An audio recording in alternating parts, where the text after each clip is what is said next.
Eu vou voltar para cá para tratarmos agora dessa operação da Polícia Federal feita hoje no Rio de Janeiro. Mais uma vez, bateram a porta do governador Cláudio Castro. Dessa vez, a operação, uma fase da operação Compliance Zero, que é a investigação sobre as fraudes do caso Master. A outra operação, que também teve Cláudio Castro como alvo, tinha a ver com o esquema da Refit, aquela refinadora de combustíveis que nunca refinou combustível, enfim, e que tinha como seu representante empresário o Ricardo Magro, que está foragido nos Estados Unidos. A operação de hoje, temos aqui o nosso repórter Rodrigo Monteiro, tem a ver, portanto, com as operações do governo do Rio de Janeiro, investindo, botando dinheiro do Fundo da Previdência do Estado no Banco Master. Rodrigo, boa noite, bem-vindo. Boa noite, Thaís. Boa noite para vocês, boa noite para todos que estão com a gente aqui no Hora H. Mais uma vez, a Polícia Federal bateu na porta do ex-governador do Rio de Janeiro, Cláudio Castro, isso em menos de 15 dias aqui no estado do Rio de Janeiro. Os agentes foram na cobertura dele no bairro da Barra da Tijuca, zona sudoeste do Rio, para cumprir mandado de busca e apreensão. Dessa vez no inquérito, na investigação da Polícia Federal, que apura os aportes bilionários nas empresas, no conglomerado do Banco Master, esses aportes feitos através do Rio Previdência, que é um fundo de pensão, né, gerido para os servidores do estado aqui do Rio de Janeiro. Como a gente vem acompanhando já, né, desde o início do ano, segundo o relatório da PF, a relação do ex-governador Cláudio Castro com o Daniel Worcaro não se limitou apenas a uma relação institucional. Segundo a Polícia Federal, Cláudio Castro fez nomeações estratégicas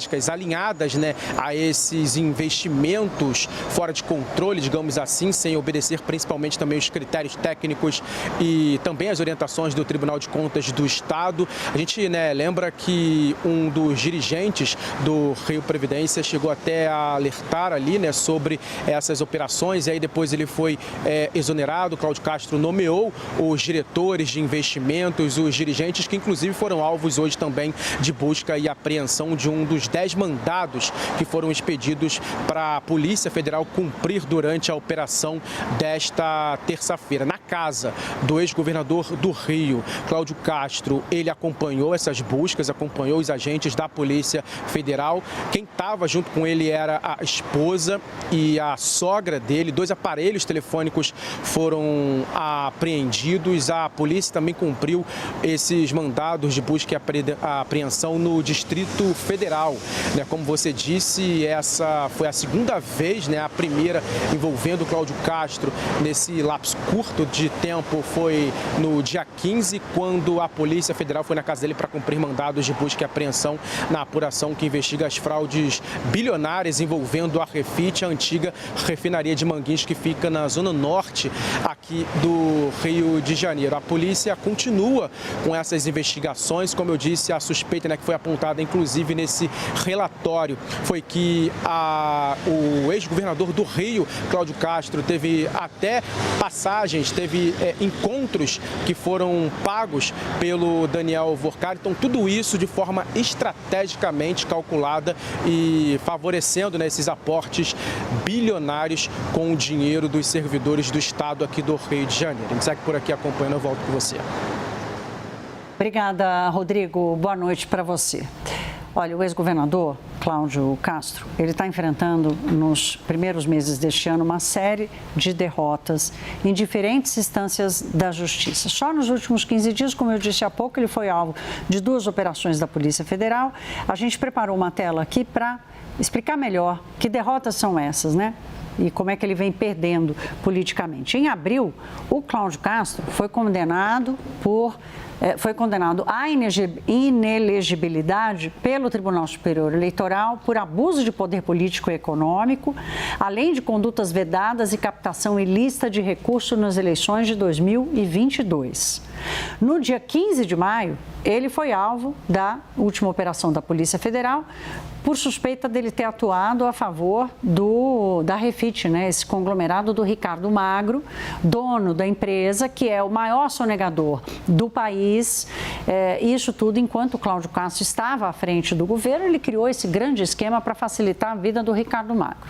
Hoje, menos de 2 semanas depois, o Cláudio Castro é de novo alvo de busca e apreensão, mas, como a gente disse agora há pouco, na investigação que apura as fraudes do Banco Master e a relação de Cláudio Castro com o ex-banqueiro.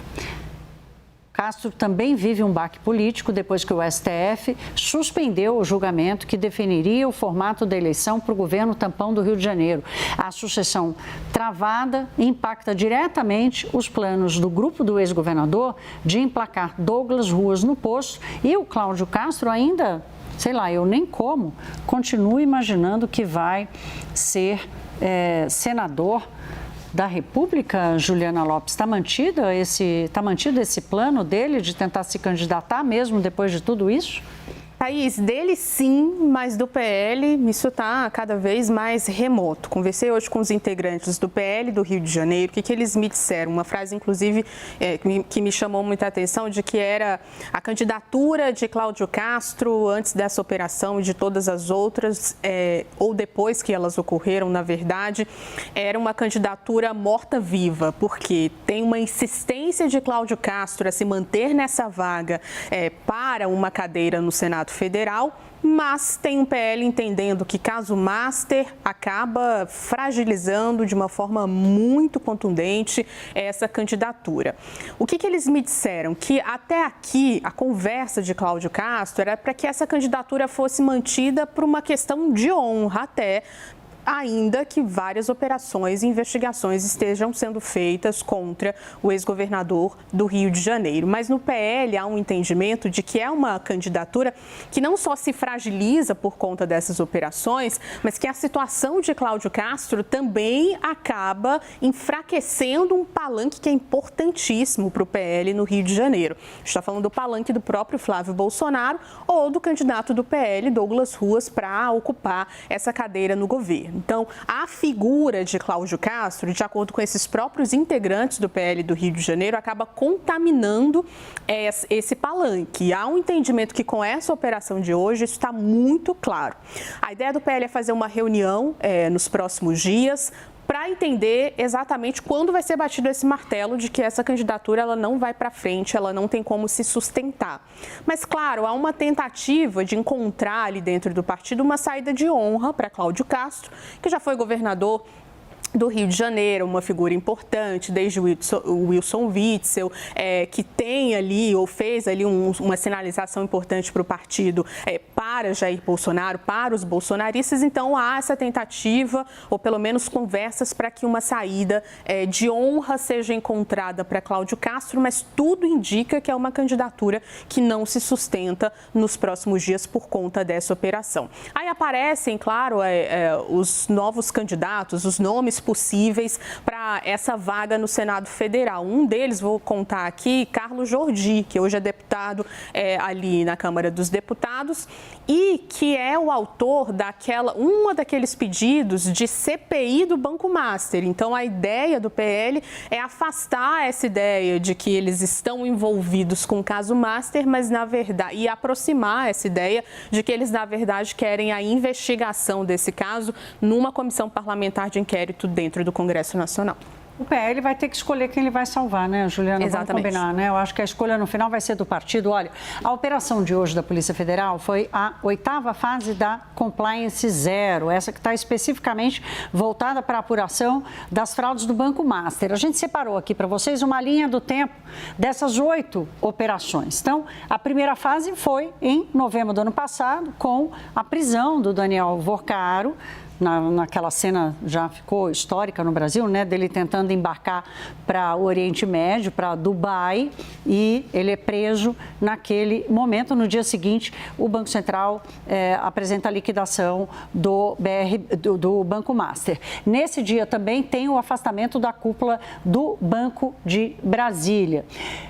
Em janeiro deste ano, aí já pulamos para este ano, janeiro deste ano, Fabiano Gettel, cunhado de Vorcaro, Felipe Vorcaro e Nelson Tanuri, primo do Vorcaro e o empresário Nelson Tanuri também foram alvos dessa segunda fase. Na terceira fase, de novo, em março, Daniel Vorcaro, Fabiano Zettel e aqui o Luiz Felipe Mourão, conhecido como Sicário, que acabou cometendo suicídio na própria delegacia da Polícia Federal. Enfim, não deu tempo nem de interrogá-lo uma primeira vez.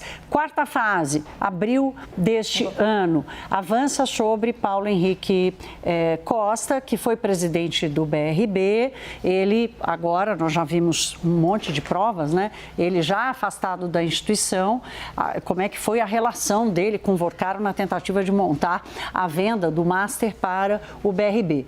Quinta fase, maio, agora há pouco.